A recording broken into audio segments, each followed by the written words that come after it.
Welcome to Somewhat Awesome Games. Good looking people, I am Rob. If you enjoy this character guide, be sure to thumb up the video and subscribe for more Battlefront 2 content. Today you're going to learn about the little clone that could. Surprisingly unscarred psychologically after witnessing the death of his father, seeing him die many times over as a soldier of the Republic, not to mention seeing his face in the mirror every time he wakes up. Boba Fett's done well for himself. Besides being the original Phasma, underused and pathetically killed off, Boba is a known badass outside of what we see in the films.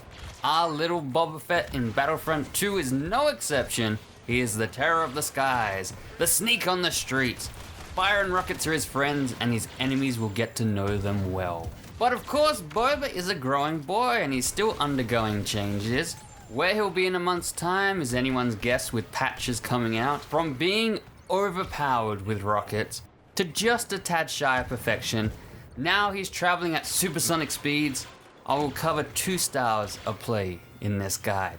How I think Boba should be played at a slower pace, and how he can be played with his newfound speed. So no matter what happens with his jetpack, you'll be ready to avoid crying on Reddit that Boba Fett sucks. First off, Boba only has 500 health. If you're a hero with a gun, starting health is usually 600. So it would seem those Camino cloners took a few shortcuts when it came to creating Boba Fett. This just means don't be an idiot and get into situations you can't handle. Keep your surroundings in check. A jerk with a trigger-happy finger from behind can ruin your day easily. But you're not gonna worry about those guys, because you're going to be the best Boba after this, or your bounty back. Boba's EE3 carbon rifle earns the number 3 from its burst fire that will send 3 rounds flying at long range. Right now this weapon is in a great position. Its accuracy at long range is now fairly solid. It has a bit of spread, but you'll still be hitting your targets and taking them down. Long range is doable, but close to mid-range is preferred, and you'll be killing enemies much quicker. While we're on the topic of close range, Boba has a fantastic melee, unleashing a flame burst from his wrist that can be used in very quick succession. This is my favorite melee in the game. You can use your dodge, which is just like the jetpack troopers, a small burst and dash in the direction you're pressing, to close the gaps between the enemy and yourself before you roast them up. Rapidly pressing that melee. Just burn them up, baby. Back to shooting fools in the face. Mid to long range will usually be a result of flying around with your jetpack. On consoles, this is the left trigger. So yes, that means there is no aim down the sights with Boba Fett. It can be tricky to get a handle of flying and shooting. Not to mention a lot of stuff will knock you out the sky. Force pushes, Wookiees, turrets, and there is no mid-air recovery. It's only once you hit the ground and pick yourself up, so you better hope you land somewhere safe. But when attacking, try and strafe while firing, circling an enemy or repositioning to make sure they don't become the one firing at you. Your jetpack only has a limited amount of fuel, and to best extend its duration is to feather your flight. Light presses on the trigger instead of holding it down will buy you more airtime. Boba will stay afloat around the same height he is at without burning through all your fuel. When you want to gain height though, that's when you'll have to hold it down without really pushing any direction so you don't go forward or anything. Right now Boba is fast, very fast. Moving while flying will result in Boba jetting around at speeds that will leave your enemies scratching their head saying, Boba Fett, where? This speed makes hovering and firing your EE3 a tad more trickier than before. But it means you can be in and out of open objectives like an eager teen on prom night. So now you know Boba has a gun that's pretty decent and a jetpack that could be at any speed depending on what the devs feel like at the time you're playing. Let's move on to abilities, the make it or break it moves of characters. Starting with the left bumper on console, we have Concussion Rocket. Boba Fett fires a single concussion rocket that dazes enemies. After activating this ability, Boba has a bit of a short animation before it actually fire.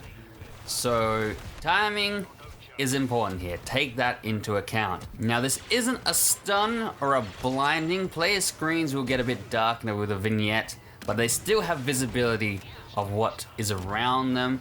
They'll just be holding their heads and move a little bit slower, with their reaction speed. This is a great ability to open an attack with, making them easier to pick off. Or if you find yourself surprised and under fire, launch one of these at an enemy and jetpack the heck out of there. Jumping over to Rocket Barrage on the right bumper, small rockets launch from Boba Fett's wrist. This is your easy kill move, but also has an animation timing before firing. This combos very well with the concussion rocket, slowing an enemy down to keep them in an area as you prepare to fire your barrage, taking them down.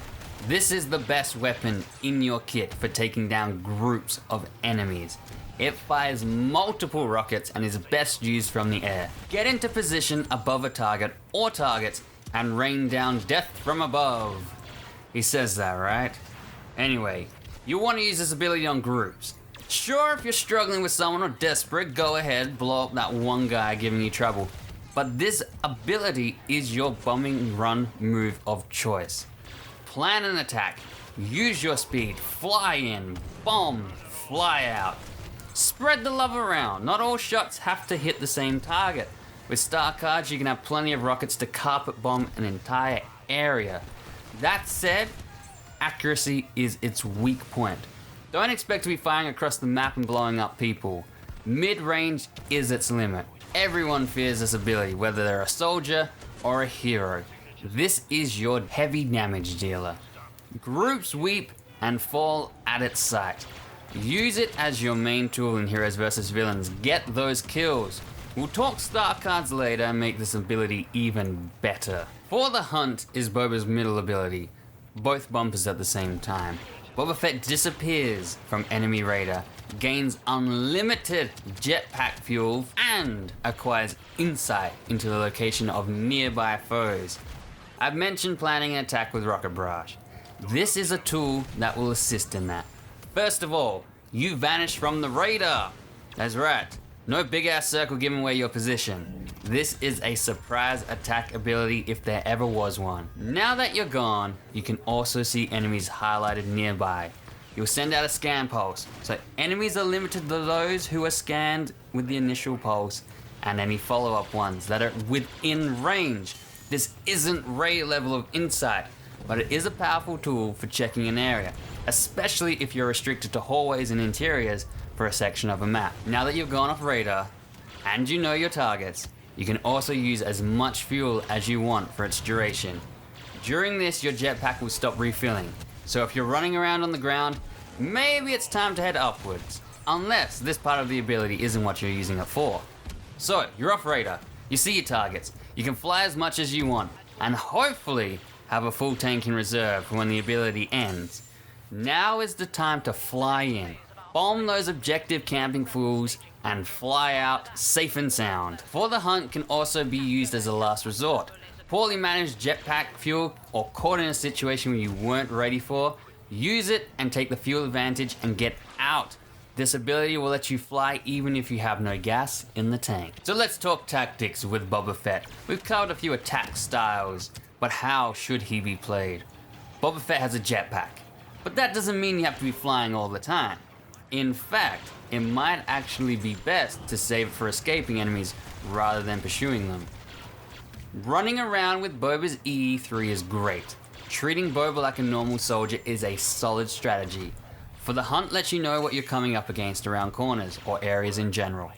Plus, the enemy will possibly assume you're dead if they're a keen radar watcher, or have no idea they're about to face a hero at all as you vanish from that stupid ass radar. If Boba isn't Sonic speed, this is how I would play him.